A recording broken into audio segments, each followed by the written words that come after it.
Olá, eu sou Fabiola Mendonça, repórter da revista Carta Capital, e hoje tenho a honra de receber para uma entrevista a governadora do Rio Grande do Norte, Fátima Bezerra, que acumula as atribuições do governo do estado com a presidência do Consórcio Nordeste. Governadora Fátima Bezerra, muito bem-vinda e obrigada por abrir um espaço na sua agenda para aceitar conversar com Carta Capital. Fabiola, meu abraço para você.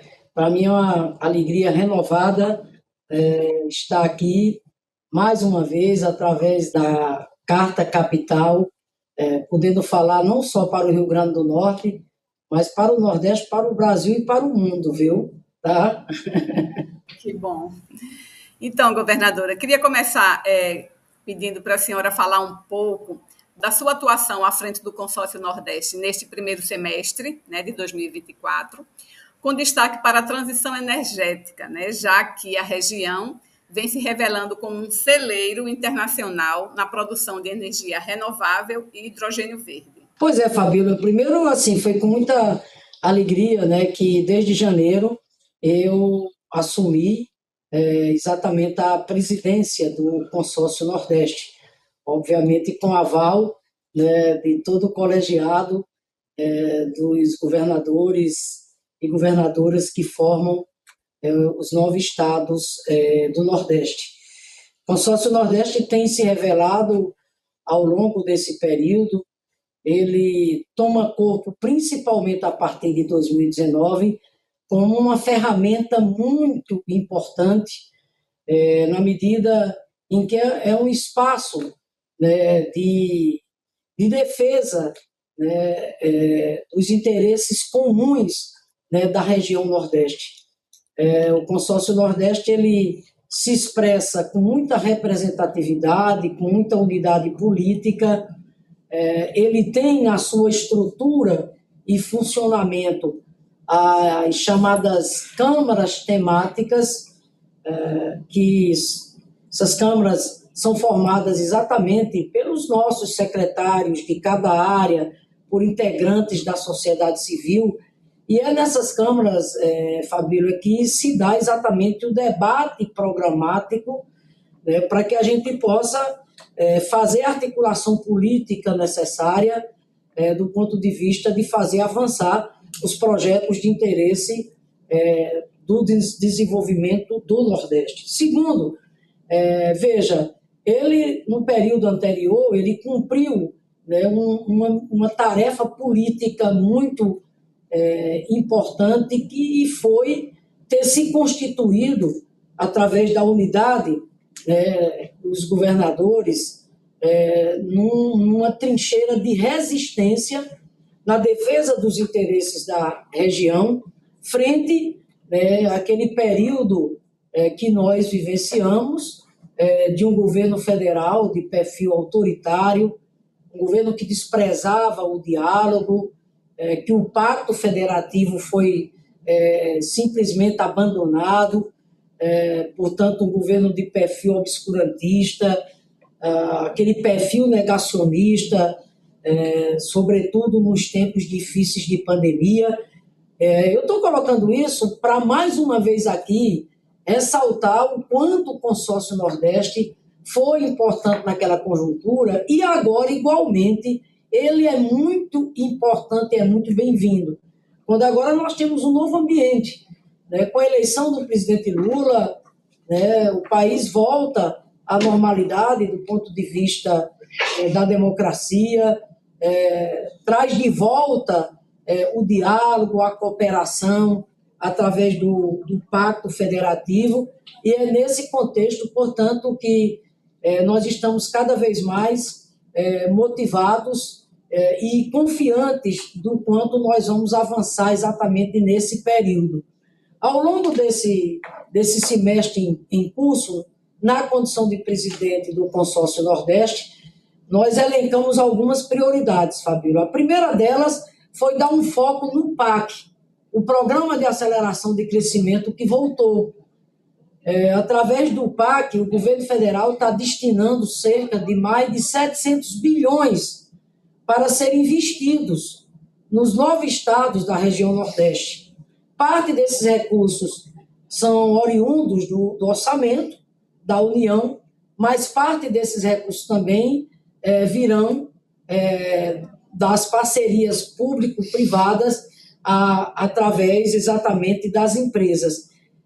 Eu queria aqui destacar para vocês que dentro do PAC, nós, enquanto Consórcio Nordeste, a gente priorizou algumas áreas para nós consideradas essenciais, como, por exemplo, a questão da infraestrutura e segurança hídrica. O presidente Lula, quando deixou o governo, deixou a transposição das águas do São Francisco em 94% em construção. E agora, com o seu retorno, através do PAC, uma coisa eu posso dizer aqui a você: nós vamos até 2026 concluir 100% da transposição das águas do São Francisco. Isso não é pouca coisa para uma região que, dada exatamente a condição geográfica, climática que a gente tem, sabemos do quanto o Nordeste é vulnerável à ação da estiagem, da seca, daí a importância que a gente concluir a transposição das águas do São Francisco nos 4 estados, desde Ceará, o Rio Grande do Norte, Paraíba e Pernambuco. O Rio Grande do Norte, só para você ter uma ideia, Fabíola, agora em dezembro deste ano, se Deus quiser, com a presença do Lula, nós vamos entregar a barragem de Oiticica. Essa barragem vai se constituir no 3º maior reservatório hídrico do Rio Grande do Norte. Isso era um sonho de gerações. Ela vai beneficiar uma região aqui, que é chamada região do Siridó, que contempla uma população de quase 1 milhão de habitantes. Pra você ter uma ideia da grandiosidade dessa barragem, ela tem capacidade para armazenar quase 600 milímetros cúbicos de água. Portanto, é uma riqueza não só do abastecimento humano, mas o quanto essa barragem vai promover de desenvolvimento através de irrigação, de projetos na área da pesca, até exatamente do turismo. Outra obra do São Francisco muito importante que eu quero destacar, aí não é só para o Rio Grande do Norte, mas também para Paraíba e para o Ceará, que é o ramal Apodi. Esse canal já está com mais de 50% em construção e, se Deus quiser, vai ser entregue o ano que vem. Ele vai beneficiar o Rio Grande do Norte, porque com esse canal as águas do São Francisco vão beneficiar o estado como um todo, bem como também parte dos municípios da Paraíba e bem como também do Ceará. Temos o sistema adutor do Seridó e por aí vai. Mas o que eu quero aqui destacar é que uma das prioridades nossas, enquanto Consórcio do Nordeste, foi infraestrutura e segurança hídrica. Outra prioridade foi a questão também da logística, da infraestrutura rodoviária, onde a gente definiu a duplicação exatamente de nossas BRs, tanto Pernambuco, como Ceará, como a Paraíba, os demais estados. Aqui no Rio Grande do Norte, por exemplo, nós elencamos como prioridade a duplicação da BR-304. É uma BR que liga Natal a Mossoró, são quase 300 quilômetros, e vai ser um grande legado duplicar essa BR pela a importância que ela tem, as conexões que ela tem, inclusive ligando ao estado do Ceará, e o quanto isso vai trazer bem-estar, em primeiro lugar, porque a estrada, em primeiro lugar, vai trazer bem-estar, dignidade para as pessoas, e, ao mesmo tempo, a vocação que a estrada exerce de promover o desenvolvimento, inclusive no incentivo ao turismo. E o outro eixo também, que o Nordeste exatamente elencou, o consórcio elencou como prioridade, foi a questão das energias renováveis, dado que está exatamente aqui no Nordeste o maior potencial de produção de energia renovável no Brasil. Governadora, em relação às parcerias, né, porque a gente tem informação de que recentemente, agora em maio, uma comissão do Consórcio Nordeste esteve na Europa, em alguns países europeus, firmando alguns convênios em relação à produção de hidrogênio verde, né, da energia renovável. Com certeza, Fabíola. E dentro exatamente desse contexto, das agendas prioritárias que nós elencamos para o Consórcio Nordeste nesse ano de 2024, que uma delas foi dar continuidade exatamente às nossas missões, né, num plano internacional. Agora, portanto, de 12 a 18 de março, nós realizamos a segunda missão internacional do Consórcio Nordeste. Passamos por 3 países, Holanda, a Bélgica e a Alemanha. Nesses 3 países, Fabíola, nós tivemos a oportunidade de fazer um diálogo com as principais autoridades do ponto de vista do poder público desses países, bem como, né, o contato com grandes investidores, exatamente com grandes empresas. Pra você ter uma ideia, nós começamos, por exemplo, na Holanda, em Roterdã, participando do maior evento global da indústria do hidrogênio verde do mundo. Depois, na Bélgica, tivemos a satisfação de sermos recebidos pelas maiores autoridades da União Europeia. E na Alemanha, fomos recebidos também, né, pelas as autoridades, né, da Alemanha, inclusive também no diálogo com os investidores, quando lá nós participamos de um fórum organizado pela Câmara de Indústria e Comércio da Alemanha, bem como várias outras organizações. O que eu queria aqui destacar para você e para os que estão nos acompanhando, etc. e tal, é que, veja, o balanço que nós fizemos dessa segunda missão internacional do Consórcio Nordeste foi um balanço muito, muito positivo, porque ficou muito claro, né, o quanto repercutiu bem por onde a gente andou, nessas metrópoles por onde a gente passou, os diálogos que nós tivemos com os mais diversos atores, chegar ali, não um estado individualmente ou isolado, mas chegar a uma região, mostrando a cara uma região com 9 estados que representa, em matéria de densidade populacional, a segunda região do país. São cerca de 55 milhões de habitantes, portanto, uma região trazendo consigo um potencial de desenvolvimento muito atrativo, muito estratégico, e o nosso foco lá foi exatamente a questão da transição energética, levando em consideração a questão da mudança climática e o desafio imperativo que está aí, que é exatamente a descarbonização do planeta. Então, nós nos apresentamos lá, Fabíola, primeiro, unidade. Né? A gente viu que, né, isso é visto por eles com muito bons olhos.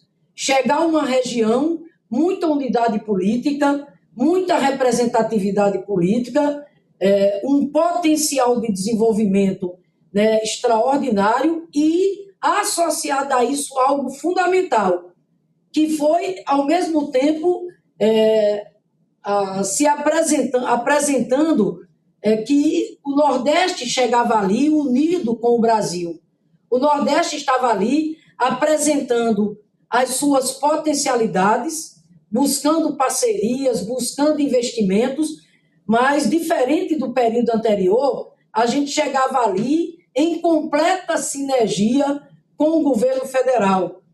Inclusive, no que diz respeito à pauta da transição energética, em completa sinergia com o governo federal, na medida em que o governo federal está com o seu plano de transição ecológica e o seu plano da nova indústria nacional. E para corroborar o que eu estou colocando, todos os governadores ali presentes, todos os estados representados, junto com o Consórcio Nordeste, estava a Agência Brasileira de Exportação, estava o Ministério das Relações Exteriores, que deu apoio condicional por onde a gente andou, estava o BNDES, Fabíola, que é um órgão de fomento muito importante ao desenvolvimento nacional, e levamos também exatamente a Sudene.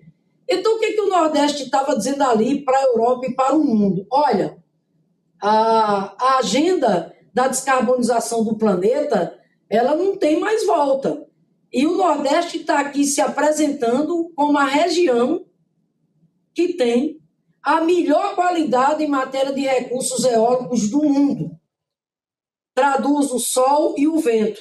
E apresentamos os dados.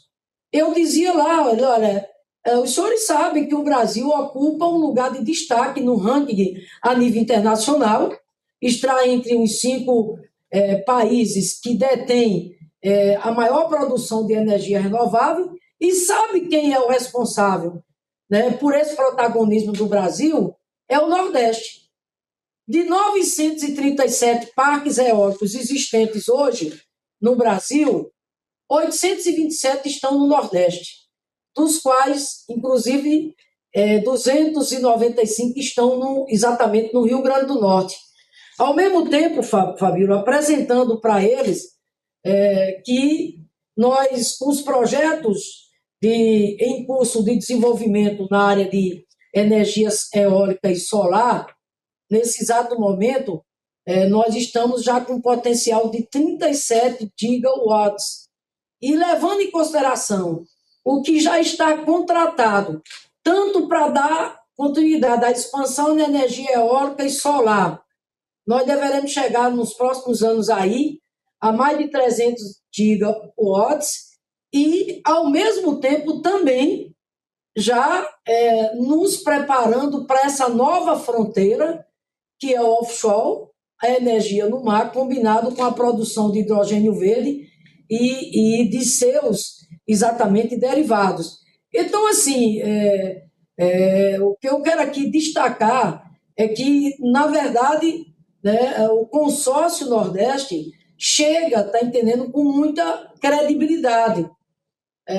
Chega exatamente apresentando um quadro real, que é esse imenso potencial exatamente que nós temos. Agora, nós, o tempo todo, deixando muito claro que, veja, né, o Nordeste não vai, de maneira nenhuma, deixar passar agora a oportunidade única, ímpar, que o Nordeste tem de promover a industrialização exatamente da nossa região.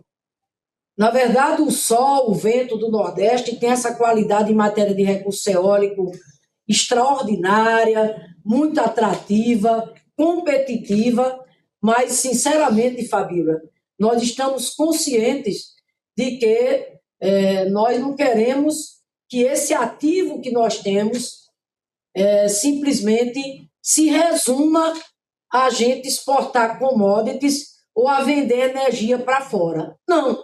Essa questão da transição energética ela é muito importante para conter a crise climática. E aí eu queria pegar o gancho sobre o Fundo Caatinga, né, que recentemente o Ministério do Meio Ambiente deu aval a esse fundo Caatinga. Eu queria que a senhora explicasse um pouco o que é esse fundo, né, como ele será aplicado, se já existem recursos para ele, né, quais são as fontes, né, e como esses recursos serão aplicados. Perfeito. Essa foi outra pauta muito importante que nós levamos nessa agenda, Fabíola. E é também mais outra prioridade, mais prioridade das prioridades na nossa gestão, nesse ano de 2024, à frente do Consórcio Nordeste. Por quê? Porque cuidar do bioma da Caatinga é imperativo, porque significa, está entendendo, a gente tá olhando com seriedade e senso de responsabilidade para a realidade exatamente das chamadas mudanças climáticas. Em que pé se encontra? Primeiro, quero celebrar aqui com você que nós, desde o ano passado que a gente tinha intensificado essa discussão, e esse ano nós conseguimos o aval do Ministério do Meio Ambiente, da ministra Marina, para a gente agora dar um passo concreto rumo a criar o Fundo de Financiamento da Caatinga. Para tanto, nós já estamos contando, Fabíola, com o apoio do BNDES, que estruturou o Fundo da Amazônia e é quem faz toda a parte de coordenação da questão da aplicação dos recursos financeiros da Amazônia, de captação. Pois bem, com base, tendo por ideia exatamente os moldes em que o Fundo da Amazônia exatamente se estruturou, que nós estamos organizando o Fundo de Financiamento da Caatinga. Terceiro, se Deus quiser, esperamos agora, em julho,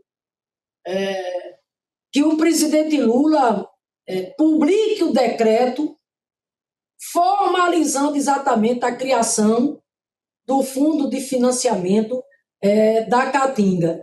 E por que nós insistimos e conseguimos sensibilizar o Ministério do Meio Ambiente para a criação do Fundo do Financiamento da Caatinga? Porque, evidentemente, que sem desconsiderar os outros biomas igualmente importantes, como Mata Atlântica, Cerrado, Pampas, mas o dado concreto, Fabíola, é que, guardado as devidas proporções, o bioma da Caatinga tem pressa e ele é tão importante quanto o bioma da Amazônia.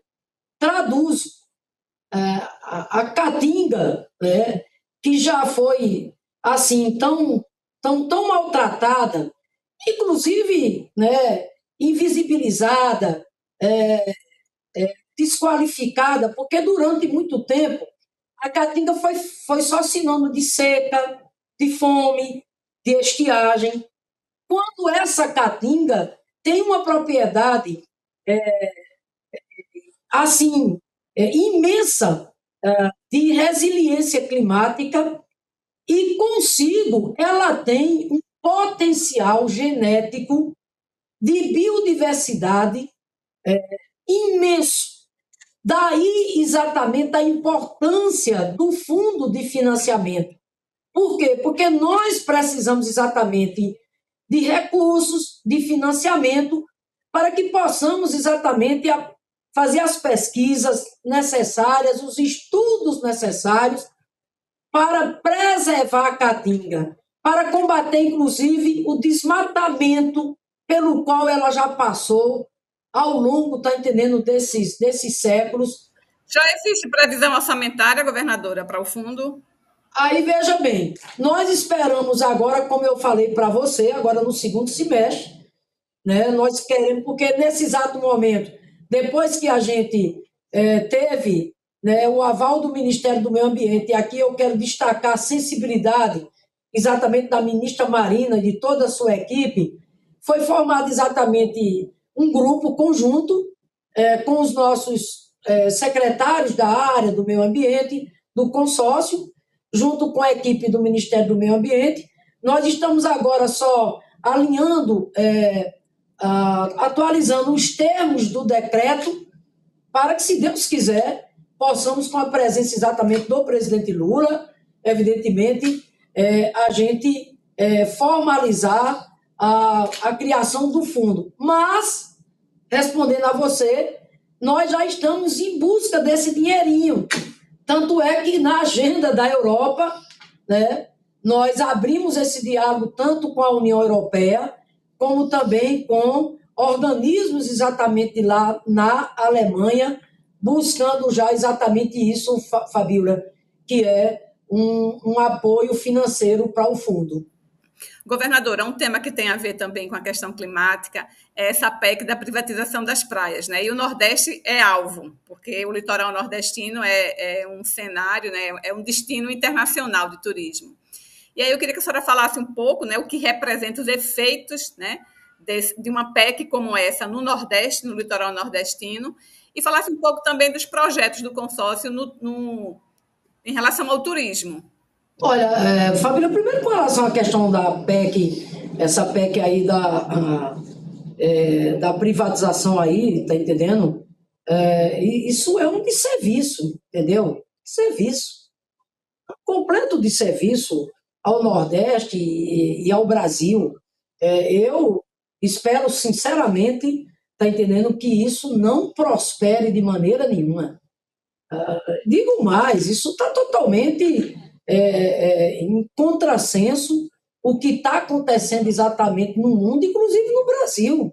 Está aí a tragédia, tá entendendo, do querido povo gaúcho. O que é isso, gente? Pelo amor de Deus, né? Está na hora, tá entendendo?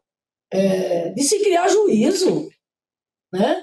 Nós não podemos, de maneira nenhuma, estar simplesmente afrouxando a legislação ambiental, voltar o quê? Aquele período que queriam deixar passar a boiada, pelo amor de Deus. Então, assim, entendeu? Nós temos uma posição muito clara, né? Somos contrária a essa PEC, porque entendemos claramente, né, que ela não faz bem exatamente, né, ao bem-estar e ao desenvolvimento com sustentabilidade e com dignidade. Ela não faz bem, inclusive, ao turismo, né? Porque o Nordeste, evidentemente, que tem também no turismo uma das apostas mais atrativas no que diz respeito à questão da geração de empregos, pelo potencial de beleza que o Nordeste tem. Nós temos mais de 3 milhões de quilômetros de costa, de mar. Nós temos os destinos turísticos mais bonitos do Brasil e do mundo. E aqui me permita fazer a propaganda do destino turístico de Pipa e de São Miguel do Gostoso e de vários outros, mas o dado concreto é que, veja, o turismo no Brasil, especialmente no Nordeste, ele é uma atividade econômica para nós muito, muito, muito importante. Nesse momento, nós estamos com muita sinergia, né, com a empresa brasileira de turismo, assim também com o Ministério do Turismo, dando um foco na promoção do destino, na divulgação, também cuidando exatamente da infraestrutura, da logística exatamente para promover o turismo, olhando muito para a diversificação do turismo, e para além do sol e mar, porque só a gente tem, bonito, belo demais, mas não é só isso que o Nordeste tem. O Nordeste tem o turismo cultural, tem o turismo histórico, de aventura, turismo religioso, tem a cultura, e eu quero até aproveitar para convidar vocês que agora, em junho, de 25 a 28, o Rio Grande do Norte vai sediar o primeiro fórum dos geoparques reconhecidos pela Unesco dos países de comunidades de língua portuguesa. O Rio Grande do Norte, né, celebrou em 2022, depois de um trabalho, ter reconhecido pela Unesco a região do Siridó aqui como uma região de geoparque.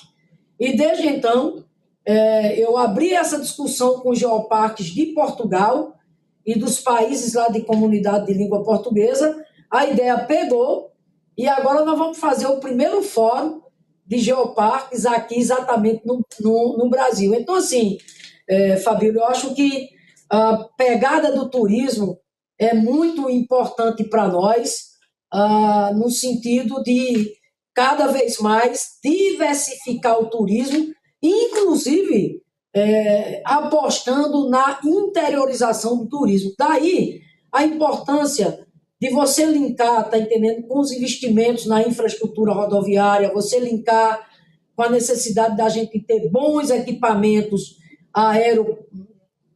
de aeroportos, né, de transporte como um todo, a questão, por exemplo, da segurança hídrica, etc., a questão exatamente da conectividade, e me permita também conectar com o turismo esse potencial que o Nordeste tem, que é da energia verde. Eu até digo aqui o pessoal nosso da comunicação que deve trabalhar aqui o marketing assim, de que o pessoal, quando chega no Rio Grande do Norte, está chegando no estado mais verde do planeta, porque mais de 95% da energia que a gente consome aqui no Rio Grande do Norte, Fabíola, vem exatamente de quê? Vem da energia renovável. A gente hoje produz cerca de quase 9 gigawatts de energia eólica, e sem contar o crescimento da solar extraordinário, e a gente consome aqui no Rio Grande do Norte menos de 2%. O restante dessa energia a gente joga na rede nacional. Daí me permita só rapidamente voltar à pauta da transição energética, que foi esse o foco da nossa missão agora internacional na Europa, onde, repito, o Nordeste está unido em sinergia com o Brasil, com o governo nacional. Agora, esse potencial que a gente tem de energia eólica, solar, a energia eólica tanto onshore, em terra, como offshore, hidrogênio verde e os derivados de hidrogênio verde, nós queremos, antes de tudo, que esse potencial cumpra com a sua missão, que é de, pela primeira vez, dar ao Nordeste brasileiro a condição, está entendendo, de desenvolvimento industrial. Inclusive, no Rio Grande do Norte, nós temos um projeto já em curso que dialoga com essa realidade, que é o projeto inovador do Porto Indústria Verde, que será instalado em Caiçara do Norte, aqui no Rio Grande do Norte, que seria o primeiro porto originalmente construído para a indústria offshore, combinado com o hidrogênio verde. Governadora, eu queria pegar carona, a senhora falou aí de passar a boiada, né, no governo passado, e aí já caminhando também para o final, eu queria lhe ouvir, eu queria que a senhora fizesse uma avaliação desse 1 ano e meio do governo Lula, e aí a relação com o Congresso, né, algumas derrotas que o governo tem tido no Congresso, sobretudo nessa pauta ambiental, que a boiada continua passando, né, a gente tem um Congresso, a gente sabe, um Congresso conservador, a boiada continua passando. Eu queria que a senhora avaliasse, né, esse 1 ano e meio do governo Lula e a relação com o Congresso Nacional. Bom, primeiro, claro que a eleição do Lula foi um marco para o Brasil do ponto de vista de interromper aquele ciclo acelerado que estava em curso, né, de destruição da democracia e da perspectiva concreta que era o Brasil mergulhar no obscurantismo, né, de um regime ditatorial. Tanto é verdade o que eu estou dizendo que eles, mesmo perdendo as eleições, ainda tentaram, né, ferir a democracia, rasgar a Constituição, e isso ficou emblematizado no chamado 8 de janeiro. Né? Então, a eleição do Lula teve essa missão histórica. Para tanto, foi necessário, inclusive, fazer aquela frente mais ampla. Segundo, durante o ano de 2023, o governo se dedicou muito a uma tarefa que era essencial, que era imprescindível, que era de reconstruir o país. O país estava destroçado. Eu digo isso porque eu sei o quanto eu penei nos 4 primeiros anos que eu cheguei ao governo do Rio Grande do Norte, pegando um governo destroçado, sequer calendário de pagamento tinha quando eu cheguei, tanto que recebi com 4 folhas em atraso, sucateamento das políticas sociais, e para agravar a situação, peguei a tragédia exatamente do governo federal anterior. Eu estou colocando isso, portanto, para contextualizar que o ano de 2023, o presidente Lula tinha uma tarefa histórica, junto com os ministros, etc., com os estados, com os municípios, restabeleceu o Pacto Federativo, o diálogo, e reconstruir exatamente o Brasil.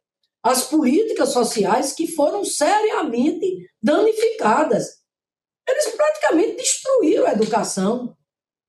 Saúde, não precisa dizer mais nada. A pandemia falou por si. Aquele negacionismo está aí até hoje, a gente pagando o preço, né, do quanto eles atacaram a ciência, desacreditaram a ciência e o quanto isso, infelizmente, tem prejudicado, né, a questão da importância exatamente da vacina no nosso país. Até hoje nós estamos aí correndo atrás exatamente de tudo isso que foi seriamente danificado. No campo também da política social em si, o Bolsa Família, então o primeiro ano teve exatamente essa vibe, né? Primeiro, que estava ali defendendo a democracia, isso teve que ter muita energia por parte do governo, né? Eu vou dizer uma coisa aqui para você, eu sinceramente, Fabília,